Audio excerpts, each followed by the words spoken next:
నాతో మాట్లాడేవాళ్లు లేరు.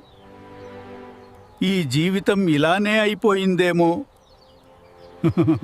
అమ్మా, ఆ తాతయ్య ఎప్పుడు అక్కడే కూర్చునుంటారెందుకు? ఎవరు రారా తన దగ్గరికి? ఎవరూ లేరు బాబు తనకి, అందుకే ఒంటరిగా ఉంటారు. తాతయ్య, ఇది తీసుకోండి, మీకోసమే తెచ్చాను. నాకా?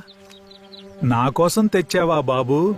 మీరు ఒంటరిగా ఉన్నానని బాధపడకండి తాతయ్య. ఇక నుంచి నేను రోజూ మీ దగ్గరకు వస్తాను. మనం బోలెడు కబుర్లు చెప్పుకుందాం. నిజంగా అంటావా అమ్మాయి? నాకు అంతకంటే సంతోషం ఏముంది? ఇప్పటి నుంచి నేను మీ ఫ్రెండ్ని తాతయ్య. మీకేది కావాలన్నా నన్ను అడగండి. నాకేదీ వద్దురా. నీ రూపంలో నా మనవడే నా దగ్గరికి వచ్చినట్టుంది. ఒక్కోసారి మనమిచ్చే చిన్న పలకరింపు ఒక మనిషి జీవితంలో పెద్ద వెలుగుని నింపుతుంది. చిన్నారి ప్రేమకు ఎంతటి ఒంటరితనాన్నైనా ఓడించే శక్తి ఉంది.